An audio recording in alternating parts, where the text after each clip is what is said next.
You wanted the best. You've got the best podcast. The hottest podcast in the world. The Chris Voss Show, the preeminent podcast with guests so smart you may experience serious brain bleed. The CEOs, authors, thought leaders, visionaries, and motivators. Get ready. Strap yourself in. Keep your hands, arms, and legs inside the vehicle at all times, because you're about to go on a monster education roller coaster with your brain. Now, here's your host, Chris Voss. Hi, folks. Chris Voss here from thechrisvossshow.com, thechrisvossshow.com. Ladies and gentlemen, boys and girls, children of all ages. Should children be listening to this show? I don't know. I'll check with the attorneys. Welcome to Big Podcast. We certainly appreciate you guys being here. 14 years. We're going on 1,500 episodes. I actually got to change the 1,400 thing. And we're just looking to have a great year. Lots of great podcasts. We just released a great podcast with the guy who created first-person shooters. He created Wolfenstein 3D, Doom, and everything else. Go check that out. And just a wonderful interview that we've been sitting around the can and we finally got to release it. So go check that as well. Today we're going to be talking with an amazing top expert in branding, marketing, building a business, and image and all that sort of good stuff. And she's going to be telling me, of course, probably how to dress better and brand things better on the Chris Voss Show, which usually involves looking better, which of course I don't, which I think we talked about in the green room that her suggestion was that I should be replaced by AI. We might talk some AI stuff, so we'll get into that as well. We have an amazing woman on the show. Diana Fryc is on the show with us today, and she's going to be talking to us about her amazing journey that she's done. She is a marketing industry executive with over 20 years advising brands from Fortune 50 to startups on how to address their toughest growth challenges. As a partner and chief growth officer of branding firm Retail Voodoo, she uses her expertise in brand development, innovation, consumer markets, marketing, and packaging systems to help clients generate meaningful and sustainable growth. Tireless and determined, she's obsessed, I say, with the world of food. Sounds like me. Beverage and wellness brands. I'm wearing most of it too. And she has been building long-standing client relationships. People trust her to put the right combination of people and business assets together to move mountains. She also hosts the Gooder podcast. Is it Gooder or Gooder? No, Gooder. Although I like Gooder because with the beverage and the food connection, that's nice. Sell a wine that says or vodka that says Gooder. The Gooder vodka. Why drink it? Because it's Gooder. See, look, I know a little bit of branding. I know about 5 minutes of branding, and you can fit on a thin bowl. She interviews powerful women, executives in the food, beverage, and wellness industries about their branding, leadership, and related topics in the consumer packaged goods industry today. Welcome to the show, Diana. How are you? I am fine, Chris. Might be the best intro to a podcast I've been on since I've been doing this, and it's been for several years, so I just loved it. Thank you. There you go. Thank you. This is why they pay me $5 a show. Can I get my check yet? They said next year. Anyway, I think the writer's strike for the checks are with the actors in Hollywood. Mm-hmm. So there you go. Mm-hmm. Did I get your last name correctly? I want to make sure you got it right. Yeah, you got it perfect. Yeah. There you Absolutely. go. So give us your .coms. Where do you want people to find you on the interwebs and learn more about you? For sure. Company? Yeah. So Retail Voodoo, you can find us at retail-voodoo. So some people say retail-voodoo.com. And that's where you'll learn about our business of branding and marketing. And you'll also find kind of the homepage for the Gooder podcast. And if you are looking for the Gooder podcast, we are on all the platforms, the Apple, the I don't know, what are they all on anymore? Spotify, Amazon, Google+, all of them. And you'll find, I've only been doing the podcast for just over 3 years now. So congratulations. Yeah. Plenty of amazing guests on the show. Thanks for letting me share that. There you go. We love it. Most podcasts don't make it past, what is it, episode 20 or something like that. Oh, is that right? Yeah. I had no idea. One of my friends who runs one of the big houses told me one day, he goes, the average 80% of podcasts will die by episode 7. The 20% that live will die by episode 2025, especially if they don't have their own .com. Oh, really? And sites like Anchor Yeah. have like probably 500,000 dead, what I call zombie podcasts on them. Yeah. Yeah. And so that's why if you can last, and put out, at least past 25 episodes, you're in the top percentage. Oh, yeah. I'm around 200, something like that. There you go. Good job. Yeah. Good job. So give us a 30,000 overview of what Retail Voodoo is and how it works. Sure.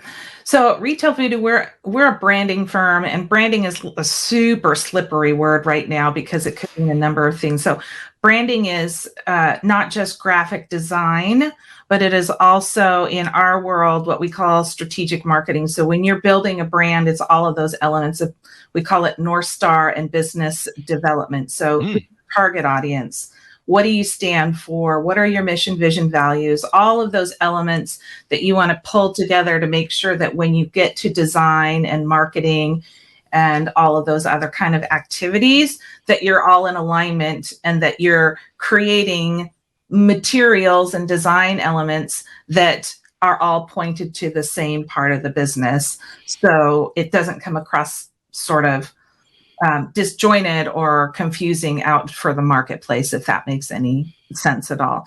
So so we do that business part, and we do the design part, and we do design or marketing, and mostly for brands that are in food, beverage, wellness, fitness, all of that sort of anything you put in your body or on your body. That's the world that we work with. There you go. And I know we were talking about this CPG, consumer brand packaging, or no, hold on. CPG is consumer packaged goods. There you go. And it's kind of broken out in our industry, in the packaging industry or the consumer goods industry. You have, everybody knows consumer electronics. That's its very own category. CPG is anything that you would buy that you would put you would buy that's in a package or in a box or a bag or something like that.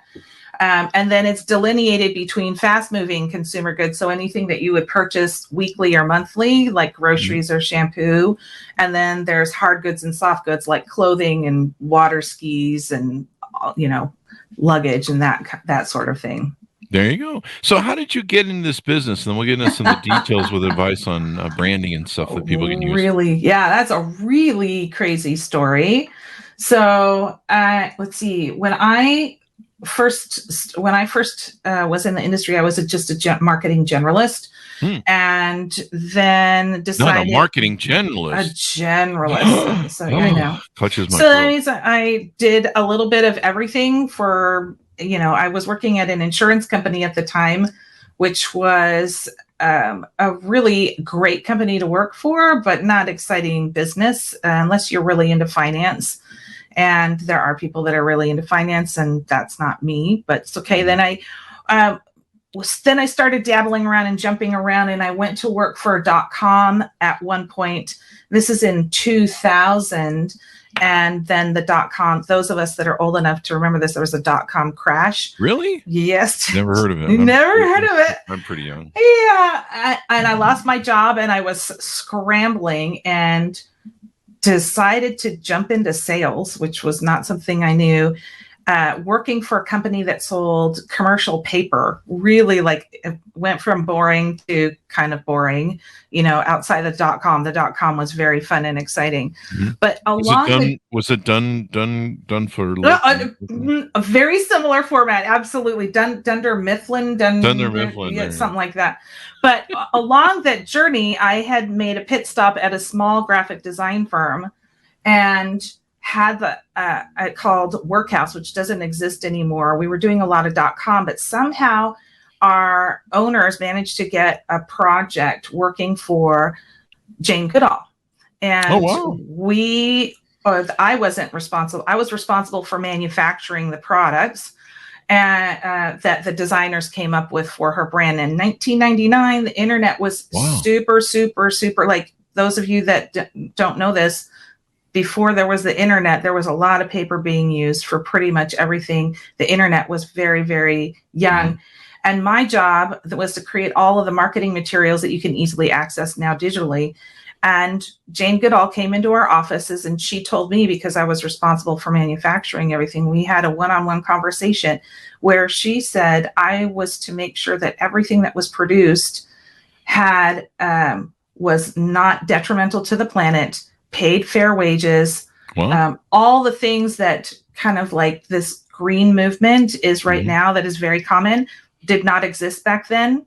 And so it was my job to find paper manufacturers that didn't dump wastewater into farming fields. And so I was calling all around the world, and I started to realize how absolutely challenging finding that information was. And I spent, I think was usually allocated like 3 hours for a project. And I think I spent nearly 100 hours calling all over the world trying to find product and manufacturers that could build all of these assets. So that sort of seeded the back of my brain in a sort of weird way and marinated. And when I went into the .com industry, which was one of the first companies that created cookies that we all hate, it was called Ad Relevance.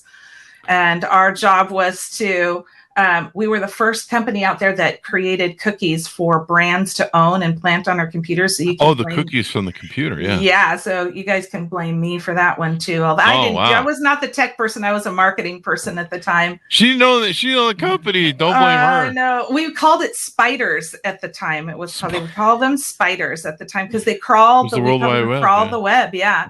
So then I went to work for a manufacturing company where all of a sudden I realized that I had some intel on paper manufacturing for environmental purposes from my experience working with Jane Goodall. And I started working with all the design firms in our region. I'm in Washington State. So in our region to encourage environmental efficacy in their marketing materials. So how to use post-consumer waste products that use natural bleachers, all stuff that we consumers don't think about. But from there, really embedded myself in the design industry. And then in 2006, I joined my business partner here, David Lemley, who I've been working with since then. And he and I worked on REI when we converted REI onto 100% post-consumer waste paper. So we had been working together for a few years there. And then I started working for him, and the rest is history. And David's experience is with consumer packaged goods. So I just joined him, brought my environmental experience into the conversation. So it's kind of an added experience and benefit that when brands come and work for us, especially those that want to leave a negative or positive footprint, however you want to look at it, on their marketing, which is a big deal for packaging right now, is how not to create a bunch of garbage and leave, try not to destroy the earth in the process of making a buck. So we have my history and David's prowess as a strategic brand builder, and we have worked on some pretty killer brands. So that's my 45-minute, 5,000 foot, 30,000 foot, 30,000, 50,000. When you're up that high, you know. I know. So that's just my background coming into like, how did I get here? Is a strange journey, right? I've met a number of people where it wasn't a linear path. It was definitely one thing influenced another on the way. Hey. Well, you've inspired me. You know, we specifically use paper that is built by child labor, and maybe we'll think about getting rid of that. So I think that stuff still exists. They don't market it that way. I can see these little Chinese people putting together sheets of 8x11 paper. Oh yeah, I don't know that it's China anymore. The paper that's done with child labor is being done in some of those countries that aren't as economically strong as China, which they've really turned into a thing, haven't they? Yeah, we still use faxes here. That's what we call the internet. So they're still behind. Yeah, there you go. We use smoke signals. Yeah, that's good too. The fire department says we can't do that anymore. After that, environmental. After what we like to call, or they like to call, the incident, and the incident. The judge calls the incident. Okay. So moving on now, how long has Retail Voodoo been around? And tell us about some of the brands you work with. Sure. Maybe tease out a couple success stories. Sure. Well, okay. So Retail Voodoo in its Retail Voodoo incarnation has been around since 2011. But prior to that, it was Lemley Design, and that's my business partner's name. And so technically the firm has been in existence since the early 90s. Wow. We converted it to Retail Voodoo in 2011 for a couple of reasons. One was because I joined, because we were turning me into more of a partner, and we wanted to have some equitability in there. And then also we had been a generalist firm that had done a lot of food and beverage, but we really wanted to kind of say, okay, we're really changing who we are as a business and moving towards a business as a force for good. So we use this Retail Voodoo moniker because the kind of results that we are able to deliver for our brands are pretty remarkable. We see a lot of early and mid-stage brands that come to us, and early to mid-stage could be a startup that doesn't exist, or anybody less than 5 to 10 years, usually stuck somewhere in the $5 to $10 million range and really wanting to catapult to something much, much larger. But we've also worked with larger brands that many of your folks might be familiar with, like Essentia Water,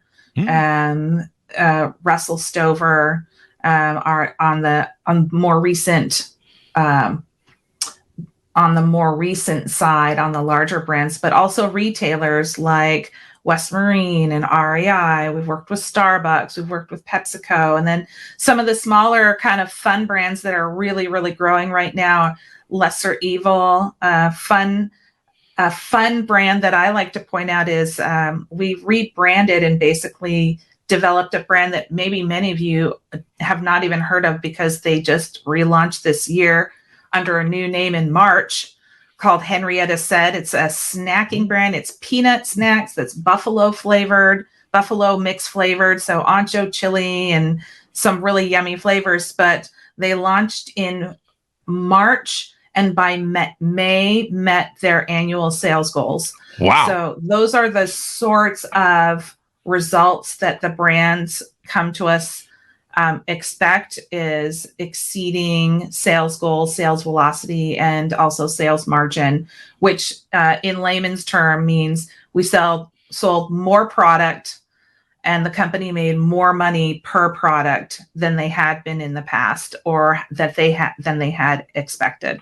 There you go. Well, I like the name Retail Voodoo. I mean, that sounds like a fun iteration, and it kind of seems like that's maybe what more consumers are looking for. Something that's kind of a fun, spunky brand, or some sort of flavor to it, as opposed to Wilson and Wilson Associates.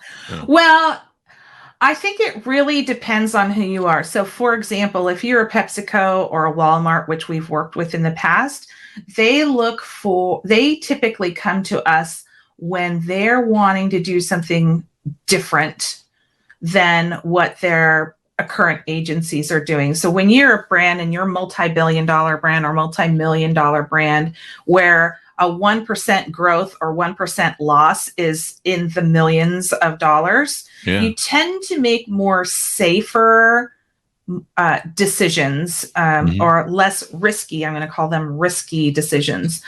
And when you're really wanting to shake things up, you need to kind of step outside of that safe zone for a moment and be willing to take a calculated risk. So you come to a firm like ours, who is going to say, okay, here's the safe zone, and just outside the safe zone looks like this, and here's what the relative opportunity looks like, your relative growth opportunity or customer acquisition opportunity or margin opportunity, all of those types of things. So people come to us when they want to be challenged in their thinking, and they want something different, or if they're wanting significant disruption. On the other side is we've had brands come to us that were, there's one brand in particular that was a major national brand, came to us after 3 years of sales decline. And they said, we're not quite sure what to do in this scenario. And they hired us to come in because Walmart had said, if you don't fix this, we're going to remove your product off the floor, which if you're selling product like this is a big deal. Yeah, so Walmart. So they came to us and they said, can you help us figure out what the scenario was? And we really needed to age down their positioning. So earlier I said we developed, like, what's your North Star?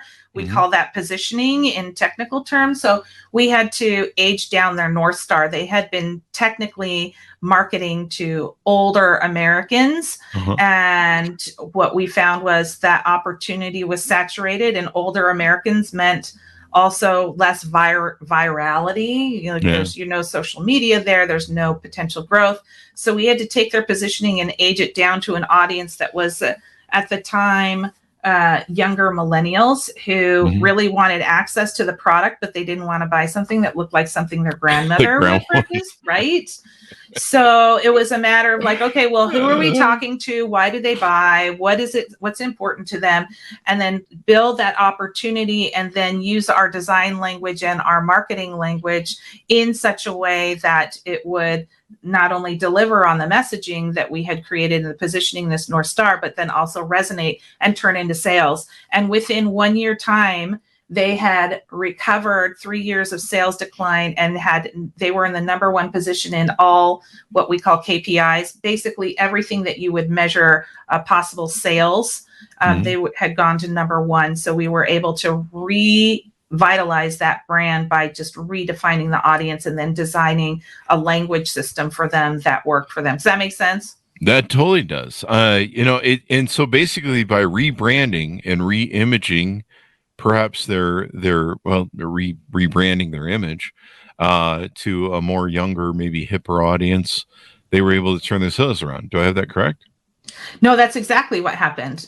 So that's very, very important. One of my favorite brands when it comes to positioning that I think I don't know if your listeners might know, because this is also for a younger audience, is a water brand in a can called Liquid Death. Are you familiar with this? Yeah, that's really popular. It's really popular. And for 2 or 3 years, they really struggled, maybe even a little bit longer, because the industry had said to them, this is not our brand, but I love to talk about them as a case of positioning and strategy.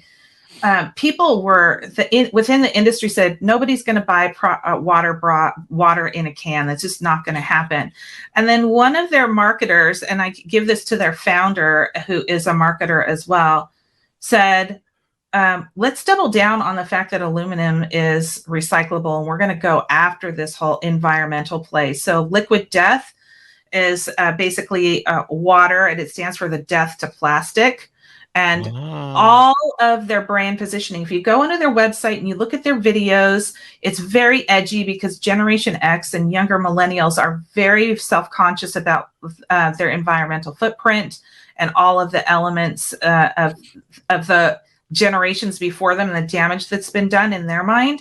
And they also wanted something that did not smell like mom and dad's water. So let's move away from the smart water. Let's move away. Like, I don't want that. I want something that talks to me. So they have like Tony Hawk on there and all of those brands.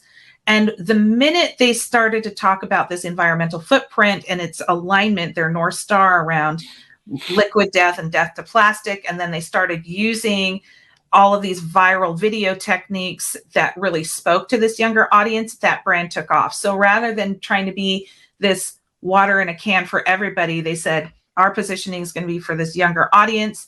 This is what's important to them. We can deliver on it. So let's go for it. And so to give people an idea, they seem like they were an overnight success. This is a few years of them working on this. And this is what positioning can do for you. If you're flopping around and not quite sure what to do with your brand positioning, start there, because then you know what to do with your design. Then you know what to do with your marketing.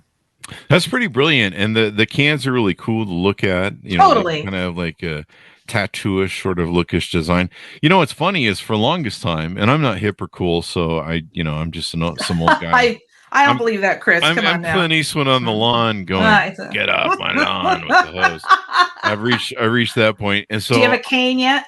I probably should have one so that I can whack people. There you go. I don't need it to stand up because I go to the gym every day, but I just need one so I can hit people within reach. Exactly. Just because they need get off my lawn. But so I didn't really get it, but I looked at the branding on the can and I always thought it was beer. Yeah. Yep. I thought it was like El Loco, sort of Mexican-based beer. And I was like, I don't know why I put that two together. And for the longest time, I didn't get that it was water. And one day I was looking at one going, what the hell is this again? And I'm like, wait, water? Yeah. Was it beer water? Like, Yeah. and but I don't hang out with the hip crowd. They don't talk Well, to me. I don't yeah, talk to them. exactly. You're not the target audience, so you're not getting any of the messaging, right? I'm still drinking out of plastic bottles like an old bastard. Yeah. So, well, what are you gonna do? What are you gonna do? What are you gonna do? I'm not cool and hip. I learned I wasn't cool and hip sometime in my 20s when MTV started putting bands on. Then I was like, who's that? Exactly. And yeah. And then they quit putting music on altogether, and I was like, well, shit. Yeah. So why is branding important for brands? So entrepreneurs that are out there, people that are out there running companies, why is branding important to them? And sometimes either repositioning or sometimes really thinking about how they're building out that brand when they're coming to market. Yeah. Well, the long and short of it is this: when you know who your target audience is, how they want to interact with you, what they expect from you, and how they want to be communicated with, you end up saving a lot of time and a lot of money with your marketing dollars. That's number one, right? Mm-hmm. Otherwise, you're doing what you call a shotgun approach. Let's try this. Now let's try this. Maybe they want this, or maybe they want that. And you can certainly get to the end result of finding all of that brand position or all of your target audience and what brand positioning might work for you from just trial and error. But it takes a long time, and it usually takes a lot of money. And let's face it, most of us are not most of brands that are out there in this universe are not multi-billion-dollar brands, or even in the 9-figure million-dollar brands. And to be spending $40,000 or $100,000 or on marketing activities that don't generate, simply because you're doing trial and error, it is frustrating. And I also think that, I also know that most brands, and this is all businesses, service business, it could be any business, when you understand what your brand is and you understand what your audience is looking for, then you can create even more products that fit their needs. You can dump the products and services that don't fit their needs. Like, there's just an overall cost. We could get into the technology. There's a cost benefit to understanding your positioning. You invest in what all of that looks like up front, and you save yourself time and money on the end. Mm-hmm. There you go. And I mean, do you have to sit down with people nowadays and say, hey, Gen Xers, what the hell do you people want already? A little bit. I mean, you can buy research for sure, right? You can buy research, and you can poll people. Polling people is a little bit tricky, because most people, when they're being polled, are trying to figure out how you want to answer. How you want the answer. And so they give you information that may be somewhat accurate, but maybe not 100% accurate. So it's a combination of polling people and researching people. There's actually an amount of anthropology that goes into it. So we take a look at what are the buying trends, what's happening with social media, what's happening in popular culture, and then overlay that with any kind of research that we might do independently, and then say, based off of this information, here's how we would position the brand, or here's a kind of a design language that would work well for them. And when I say design language, I mean all the graphic design elements of a brand that you would have. That's the design language. So is blue going to be better than green, or sharp angles versus soft angles, that sort of thing. But yeah, I don't know if I answered your question. I think you did. There's a lot that goes into it. We used to, back in the day of brick and mortar companies, we used to use the shotgun approach. Yep. If we didn't know who our target market was. Absolutely. And so we'd hit different industries or venues that we thought were doing that. We'd sometimes dumpster dive competitors. And then we kind of feel out where it would come, and then we respond to the market and whatever the consumers are like. Hey, over here, we'll use you. And I've always admired people that can do branding and stuff, because we're not good at it. The Chris Voss show, I remember when we started, years ago, we were like, we're going to name it something about social media, and we're talking, social media is really hot then. And I had the vision and foresight, or the lack thereof, one of the two, to say, I don't know that I want to be talking about this 10 years from now. Right. I don't know this is even going to be hot 10 years from now. Yeah. So what should we call it? And so we called it the Chris Voss Show, because then it can be whatever I want. Absolutely. Anytime we want to switch. Absolutely. Now it's just really an old man on a lawn with a mic yelling at young kids, get off my lawn. Oh my gosh. Do you have kids? No, I don't. Oh my gosh. Have you ever seen that Disney movie called Romeo and Juliet? No. Oh, okay. Well, there's a clip in there where one of the I have kids, right? So one of the gnomes decides to attack another gnome garden. For those listening, you'll know this one, and goes online and orders something called the Terraforminator, which is like this lawnmower that basically will do construction on your yard and completely destruct it. I'll send you a clip so that you can see, because you will totally laugh and say, I need one of those. Well, gnomes are terrorists by They nature. are. Absolutely. Everybody knows that. Yeah. I don't trust gnomes. Anytime I see one, I go the other way, and I don't trust anybody. Smart. No. Yeah. You never know when they're going to turn on you. Like no. they just have that funny face. They stand there and they're just waiting for you to turn your back. Yeah, see, now you got to go watch the movie, because it'll all come to life. You may have nightmares, but it is a Disney movie, so it won't. I actually, how people fear clowns? I fear gnomes. No, you don't. No, I'm just kidding. Okay. But I don't know. It sounds like a bit I could do on stand-up or something. There you go. I have people have a clown thing. I have a gnome thing. There you go. But there's also a gnome OnlyFans that I subscribe to as well, but we won't get into that. There probably is one, there probably is. Yeah. So if this is kind of interesting, you've taken companies that are struggling with sales, they're struggling with their image. There's lots of different probably examples. Probably some simple ones are like, Federal Express, came out and said, we're just going to be FedEx because everyone calls us FedEx. Yeah. There's probably a few different like my name, Chris Voss, everyone just calls me stupid. So now we just go with stupid and 4-letter expletives. But there's lots of different ways that brands can do that.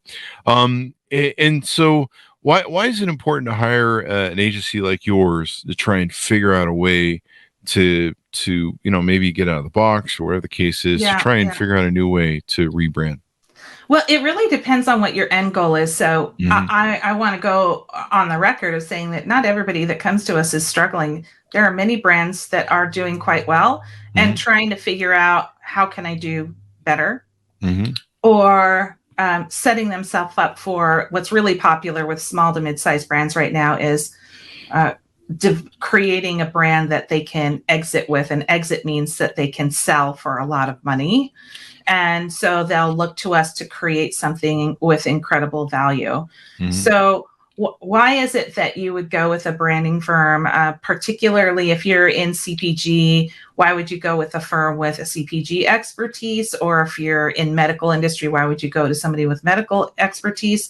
It's no different than if you are training for a marathon and you want to get better at your PRs, or you are a weightlifter or do yoga. You typically want to go to those people that can help you get to that next level, because it's really hard to, what I like to say, operate on yourself.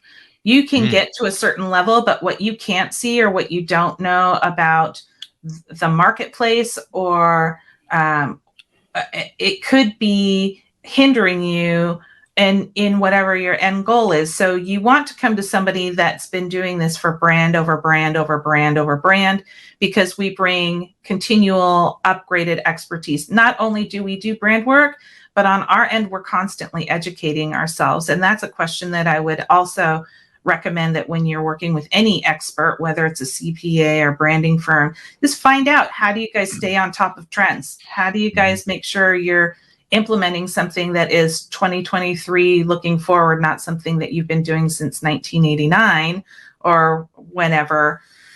So we also know that if you are in a place of, listen, our sales are flat, or we're losing margin, or something's going on, sometimes the changes that need to be made are ones that are hard to make or hard to see. And so it's much easier to have somebody external do the quote unquote operation and say, this is really where the error is. Mostly there's blind spots in place. It's not that people don't know what they're doing. We work with many, many smart people and many, many smart brands. But if you were working with a brand and let's say you have wearing too many hats within your organization, you're probably not going in deep enough, or you don't have time to do the investigative work. You want somebody to partner alongside with you. You need that external expertise like you would a doctor or a teacher or a therapist in any other particular way. Those are all the reasons why you would want to use somebody externally for any sort of expertise, marketing, finance, HR, that sort of thing. Do you guys do brand repair? And, you know, it sounds like you keep brands from getting in trouble, but do you do brand repair? Like if they misbrand or they step outside of their norm and they end up kind of in the PR poo-poo toilet? Yeah, that it really depends on what the situation is. Most people, if you're having what we would call a PR crisis, that's going to be more communications. That's going to be a PR specialist. That would not be us. Yeah. We can help triage after the fact, especially if it's something that is brand centric. So if there's a problem with the brand intrinsically that needs to be updated, then that's when we partner up with PR folks, and firms will sometimes reach out to us and say, hey, we need to do some triage on this brand positioning or the brand in general, then we'll assist. But typically, if you are having a PR crisis in the moment, you usually have a PR expert that's in there immediately, because brand work takes about 2 to 3 months before it can be done. And then it's like 4 to 6 months to investigate, develop, and then implement. And if you're in the middle of a crisis, 4 months you could be out of business by then. Yeah. I don't know if you want to get into this, but we have one of the Anheuser-Busch family members on next week. They published a book, and the book is about how it went from a family business to being taken over. There's a story, I guess, where it was taken over by a company, and it ended up being a hostile takeover, and kind of a story about the brand and stuff. But there is kind of a famous kerfuffle right now about I guess Bud Light trying to maybe do a little rebranding or expanding their brand or some segue. Yeah. And you know, we've talked about how, you know, branding and managing your brand in such a way, sometimes it can backfire. It can. Yeah. It can. And so it can end up some different ways. Yeah. Well, the Bud Light situation, is a little bit tricky, because you can tell that their intentions on the front end were to create an inclusivity in a category that generally doesn't have any. So what that means is light beer is not really known to be a really wide-ranging category of types of drinkers, right? And I think the biggest challenge that they had was beer in general is seeing decline in sales, because Gen Z and younger millennials are not drinking alcohol at the rate that those of us Gen Xers and older and even older millennials drink. And so beer is really getting hit very hard. And this inclusivity play that they were doing with the can was a pivot to talk to a younger generation that is open to all of this kind of life, every lifestyle. And I think this is without me seeing what the strategy was. And this is, so I'm just like, I am, what do you call that? Quarterbacking. Yeah. We're just kind of kicking the can around. If I was to be sitting in the room with them, I'm imagining that the conversations were around how to bring in this new audience. And what happens with all of the brands that we work with is the same thing that happened in this moment. How do I get a new audience without alienating my existing audience? Yeah. And I think that the recommendations on the Bud Light audience side, when they were looking at it, perhaps were not thinking about what the current audience, how they might respond to it. That's the first part. Now, the second part of this is, unfortunately, it only takes a few people, and when I say a few in a country of billions, it only, it could be a couple million people that have an issue and start flooding social media and creating a negative backlash, where it's possible that a majority of their audience is like, I don't care, I'm going to drink the Bud Light beer. But now you've got a million or two people or a million people that are talking shit out there, excuse my French. And now we've got a PR crisis, right? Yeah.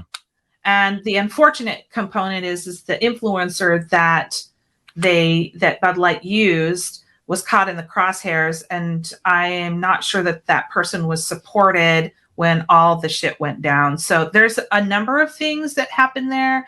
And I don't know all the backstory, but all I'm looking at is, you could tell Bud Light was just like going, let's just create a more inclusive product. We know that this audience is open to it.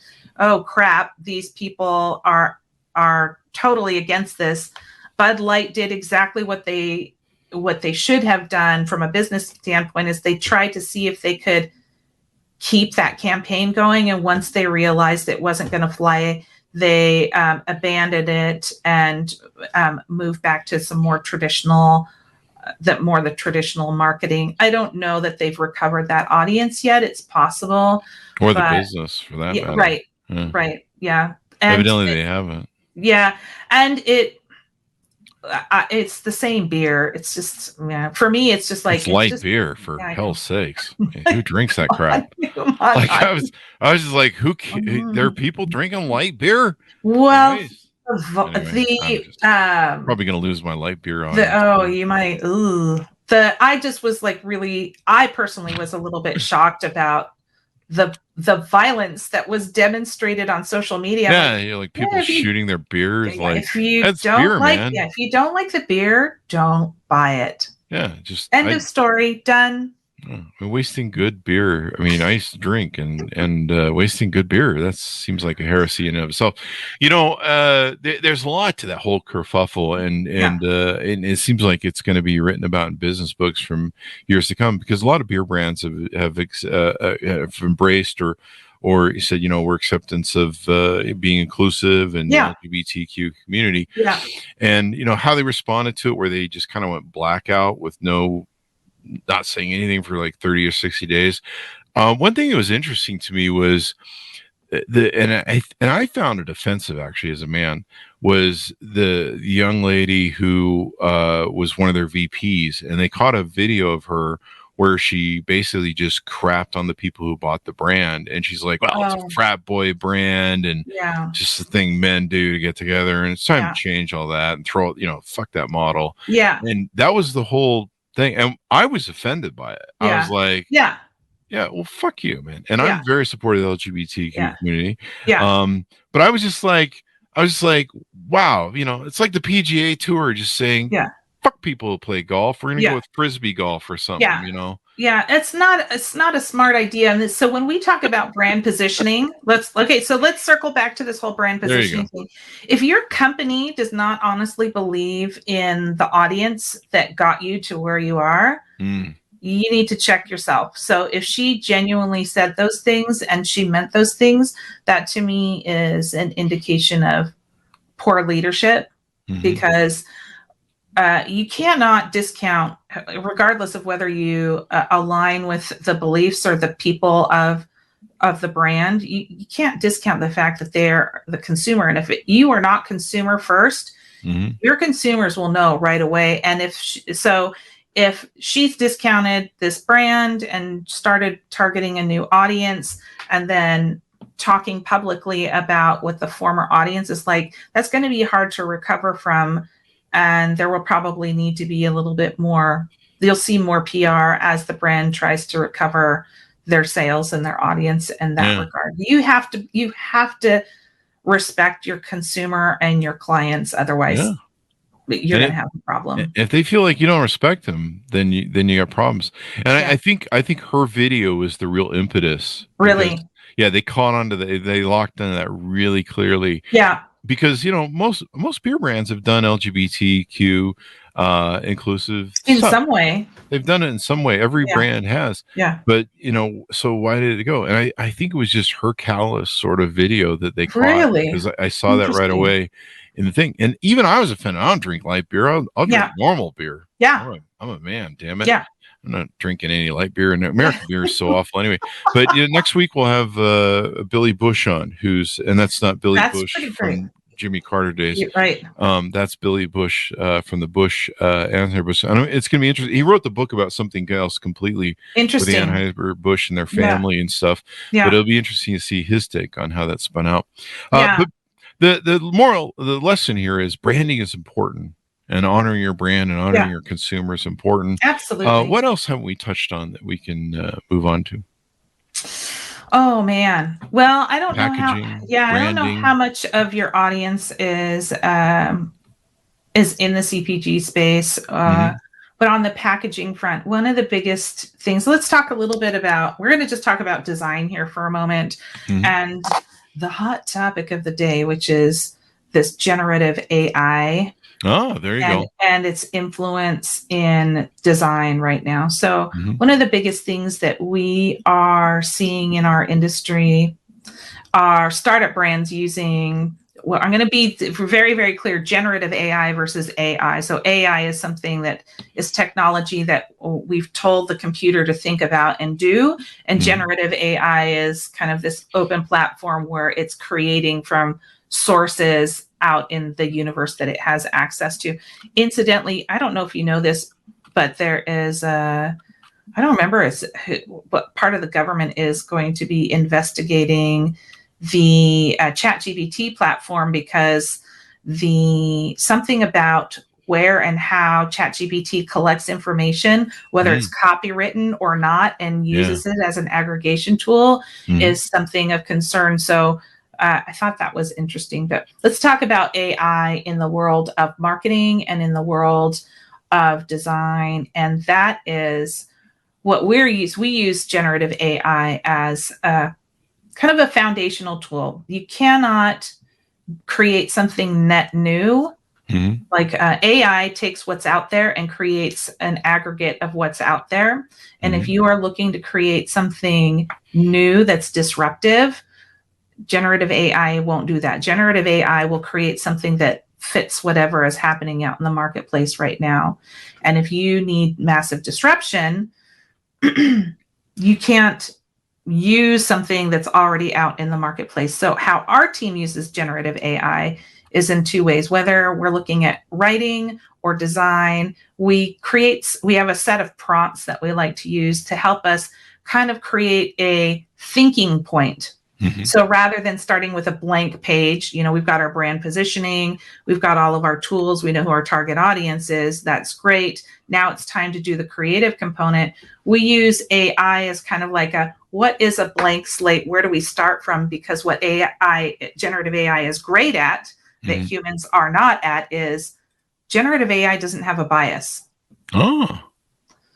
And as humans, we always have a bias. Yeah, we always so there is a particular approach. So when you're looking at design firms, you might notice there's always some consistency between design. Some design firms sell their design and their capabilities based off of having a style. And because people come to us asking us to build these businesses that make loads and loads of money, are incredibly disruptive, they look to us for opportunity to crack things open. So it's really how we recommend and we recommend this to any marketer out there, is to use AI as a way of looking, as a tool to kind of look at whatever work they're doing in a way that they might not naturally do it, so that they can remove bias from the work, from whatever their outputs are. Does that make sense? Definitely. It's interesting how the whole thing's going to work out. I believe the copyright patent U.S. government thing has already said that they're not going to allow certain things like that to be licensed. There's kind of an interesting thing with copyright where you have access to parody. Yes. And but they may have to rewrite the rules on it, because if you're it's one thing if I'm parroting something. So like if I take the Chris Voss show and I'm another brand and I write stuff on it, or, go, hey, look at this idiot with all the blue stuff in the background. That's parody. And commentary and I think there's some rules that has to kind of improve the product or something a little bit. But when it's being taken from like 200 different sources or something, and you're just like, it's kind of, I don't know, it's kind of interesting how that whole thing's going to work out. Yeah, I just finished up my MBA program, and my last quarter we were talking about legal. And our professor was talking about how generative AI is going to be challenging a lot of copyright laws. Then we'll probably see a lot of changes in the next several years.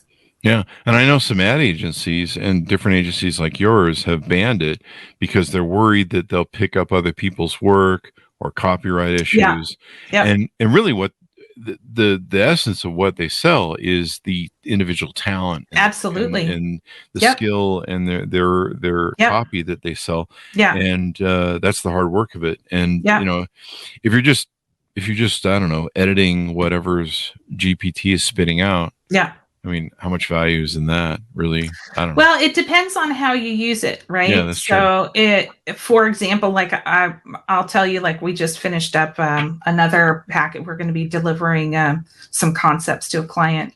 And for us, we usually do somewhere, I don't know, 60 to 100 concepts internally before we present about 2 or 3. Wow. And I think there were a couple of concepts that were foundationally came from Chat GPT, whatever the equivalent is. But when we layer it against the positioning, it wasn't working. It wasn't meeting the needs. But that doesn't mean that idea didn't go, I like how that's happening. Let's pull that part of the idea and apply it over here, which is all the creative is. Creative is take what the need is and start to go, I like this color, or I like how this is interacting, or I like how this does something like that. So I think if you are lifting Chat GPT wholly for itself, you're going to get shit. It'll look beautiful. We call it lipstick on a pig. It'll look beautiful. It's not going to do the work that it needs to do, but that doesn't mean it can't be a tool. Just like when in branding, this was before my time, but I know about this, is when computers were first brought into graphic design, it was all being done by hand. People were losing their mind. Computers were going to kill the industry. It was going to kill creativity. People are going to do and if anything, computers has amplified creativity to a point that at that time they couldn't have even thought of. Like at all. So I think we're on the front end of that, and I don't think people should be afraid of it. I think they have to be vigilant is probably the word. Is make sure that you're not, like everything that we do, we run through copyright. Everything that we do is cross-checked, because if we do anything, whether it's creating a name, creating a package, creating marketing activities, if it isn't legit, that's our credibility on the line, period, end of story. But is it something to be afraid of? No, it's gonna, don't use it 100% of the time quite yet. Watch what it does. But what you don't want to be is a marketer that avoids it. And then in 5 years, when it's now working as it should be, you're going to be behind.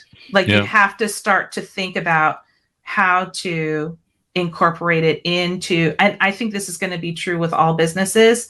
Just play with it. See what happens. Don't use it as a crutch. Use it as kind of another tool. Does it help you think differently? Does it help you think better, smarter? That's what I would say on our end. What we're being told, at least in the design industry, as all of us senior levels are talking about ourselves, like if we aren't looking at how to leverage AI as a tool in 5 years, those that don't know how to use it are going to be unemployable. There you go. I believe you're true. You're correct in that, because I think to me it's a wonderful idea of playground. Like you can fart around with ideas where you go, hey, try this and see what works. And, I mean, I think I had someone on the show, one of the professors or authors from some big school. Yeah. He said, we're going to be maybe creating less and writing less, but being more editors Yeah. than anything else. Maybe. Yeah. Maybe. Look at it. Yeah. Yeah. There's a recent story of the attorney who used ChatGPT Yeah. to write his argument and references. Yes, I heard about it, precedents. and like then none of them existed, or yeah, something. like it just made up stuff. And somebody didn't do their homework. Yeah. The internet has fake stuff on it. Who knew? What? Yeah, a small portion of it, I think. No. Oh, wow. Maybe it's the vastest I'm of it. shocked. I forget. It's one of the two. Yeah. Shocked, I say. Shocked. So there you go. Well, this has been really insightful, Diana. How can people reach out to your company and work with you, get advice from you, consult, et cetera, et cetera? Sure. Well, you can always reach out to me I'm on LinkedIn. I'm on LinkedIn all the time. Diana Fryc. There's only one of me, thankfully, or unfortunately, however you want to look at it. And I communicate a lot through there. You can also, and you can link in with me too. You don't have to communicate with me. You can just follow my BS. You can also take a look at us at retail-voodoo, retail-voodoo.com. And we're on LinkedIn, Facebook, and Instagram right now. That's our only channels. And you can email me directly on diana.fryc@retail-voodoo.com. There you go. And did we get a plug-in for the podcast? Sure. Yeah. And those of you that are interested in hearing about women leaders in this kind of food, beverage, and wellness space on the CPG side, take a look at the Gooder podcast. We are on Apple is where our biggest audience is, and Spotify, on Amazon, all the major platforms we're out there as well. You'll find more details on the Retail Voodoo website as well for that, for the podcast. There you go. Well, it's been fun, Diana. We've learned a lot and kicked around the can. Thank you very much for coming on. We really appreciate it. Oh, gosh. My pleasure. Absolute pleasure. Thank you. Thank you, Chris. And thanks to my audience for tuning in. As always, you can find us on Apple too as well. You can find us at goodreads.com/Chris Voss, LinkedIn.com/Chris Voss. Subscribe to the LinkedIn newsletter. Go to YouTube.com, TikTok, all the crazy places all those kids are playing and whatever. Thanks for tuning in. Be good to each other. Stay safe. And we'll see you guys next time. And that should have